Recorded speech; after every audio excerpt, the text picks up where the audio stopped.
vamos a pasarle ahora mejor el micrófono a quien realmente sabe de política y sabe a profundidad de estos temas y a quien me da muchísimo gusto recibir en Posible esta tarde, y me refiero a Juan María Naveja, analista político y que se la sabe de todas en torno a lo que está ocurriendo, porque definitivamente la implicación más importante es quitarle poder a Moderna en cuestión constitucional. ¿Cómo estás, Juan María? Qué gusto que nos acompañes. Muchísimas gracias por tu tiempo. Mío, Liliana, qué placer estar en contacto con la audiencia. Y bueno, pues para estar a tono dentro de todo esto, pues fue una elección que mandó un buen mensaje a los mercados. Hoy, de hecho, el peso recuperó un poco del terreno que había perdido en los últimos días. Había mucha expectación con lo que iba a pasar en el proceso electoral. De hecho, Liliana, hay que reconocer que en esta elección los empresarios, particularmente de la Confederación Patronal de la República Mexicana, tuvieron una participación muy fuerte en la promoción del voto. Fue para decirle a nuestra audiencia que podría reflejar, bueno, pues Morena en la elección de 2018, con el que le dio la presidencia de Manuel López Obrador, alcanzó 30 millones de votos. Ahora fueron 18 millones de votos. Y con esta situación, el presidente de la República es probable que con sus partidos aliados alcance una mayoría simple, pero no la mayoría calificada, que le daría la posibilidad de hacer cambios constitucionales, que era parte de lo que él deseaba. Ciertamente el partido del presidente está ganando hasta este momento 11 de las 15 gubernaturas que se estaban en juego. O sea, que tener 15 gobernadores estatales es un muy buen indicio por lo que hace a Morena, pero no cabe duda que lo que más le preocupaba a los mexicanos era la posibilidad de que estuviera al alcance del presidente las reformas constitucionales. ¿Por qué? Pues porque veamos lo que sucedió, y para seguir en la misma temática del programa, en la Cámara de Diputados recientemente se discutieron reformas a la ley energética y reforma a la ley de hidrocarburos, que habían sido modernizadas el sexenio pasado con el propósito de abrirle al mercado extranjero la posibilidad de la inversión en México y modernizar también la planta productiva del país.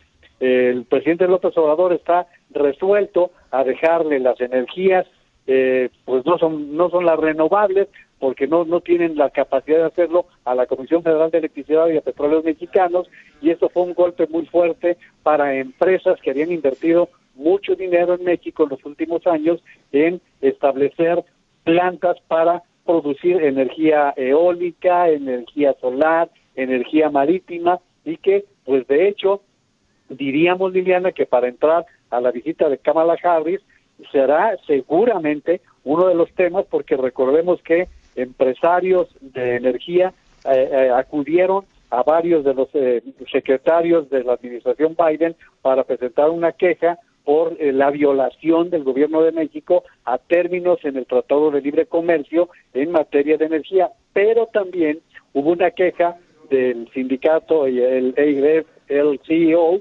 con respecto a la forma en que se trató a los trabajadores de una planta en Matamoros, Tamaulipas.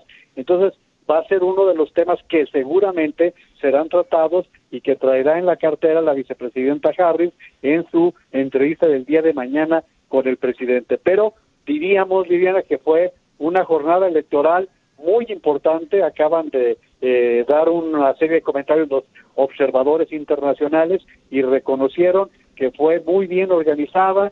La participación fue de más del 50%, había 93 millones en el padrón electoral, y pues se calcula que unos 50 millones aproximadamente participaron. Para hacer una elección intermedia es una muy buena participación, normalmente es del 45%, y pues podemos hablar de que respondieron bien los mexicanos a este proceso electoral del día de ayer, que ya veremos, también hay impugnaciones que tendrán que seguir su curso, pero ya lo que sí se puede anticipar es que en la Cámara de Diputados el presidente de la República lo más que puede aspirar es a esta mayoría simple que le ayuda a, por ejemplo, a negociar con mayor tranquilidad los presupuestos para el próximo año, Liliana. Así es, fíjate que me llama mucho la atención esta sacudida a su zona de confort. Creo que en materia económica hemos visto tristemente, vaya, el turismo en México terminó con toda pues ahora sí, la promoción a nivel internacional fuera de México de los lugares turísticos tan necesarios y tan importantes también para la entrada de divisas al país. En fin, ¿qué va a seguir de esto? ¿Qué crees que vaya a venir? Lamentablemente, Liliana, en ese terreno no hay buenas noticias porque la caída de la inversión extranjera no se limita solo a eso. Ha caído notablemente la inversión extranjera y podríamos decir que la inversión nacional se encuentra en circunstancias muy parecidas. ¿Qué podríamos decirle a nuestro público para que sepa de qué tamaño estamos hablando de la caída de la inversión extranjera? Que la rebasó el envío de las remesas que mandan los mexicanos que trabajan en los Estados Unidos. En el último año, de año a año, de mayo a mayo, fueron más de 43,000 millones de dólares que mandaron los mexicanos en el exterior, y esto está marcando un indicio de cómo hay un desaliento en el inversionista.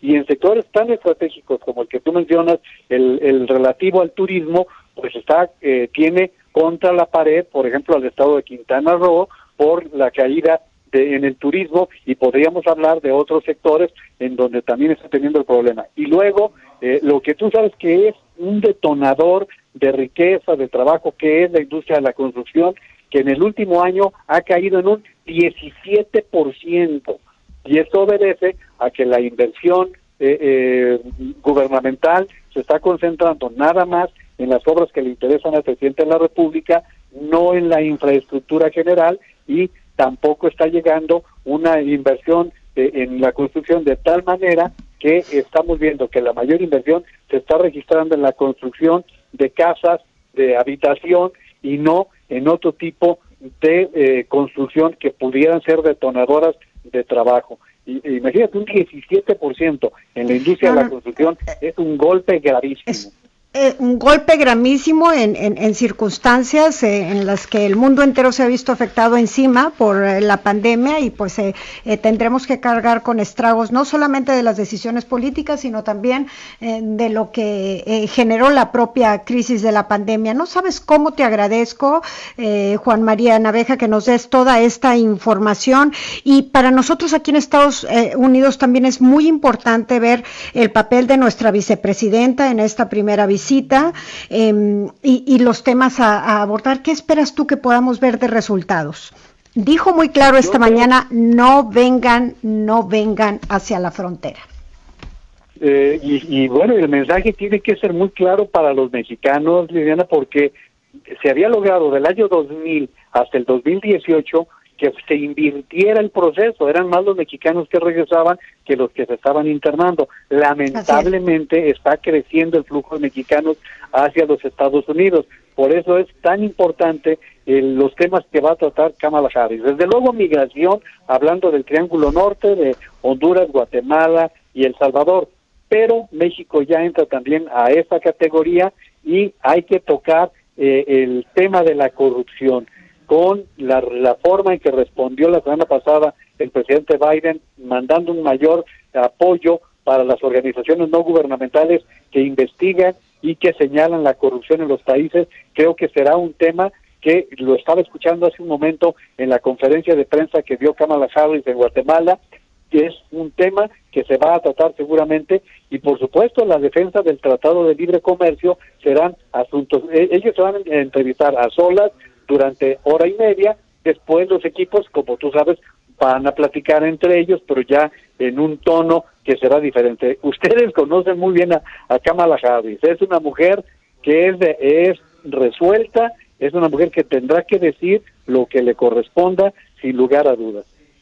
Y sobre todo mucho está precisamente en tela de juego para ella también, y a mí lo que me llama mucho la atención es que sea esta su primera salida a tratar cuestiones políticas en el exterior, y creo que esto subraya bien, muy bien, la importancia que tendrá para estos puntos que acabamos de comentar y que te acabamos de escuchar. Juan, no sabes cómo te agradezco por haber estado con nosotros. Te esperamos muy, muy pronto en el programa, como siempre, escucharte y saber de ti y tu opinión, información es primordial para nosotros. Muchísimas gracias. Encantado, Liliana, un gusto saludarte.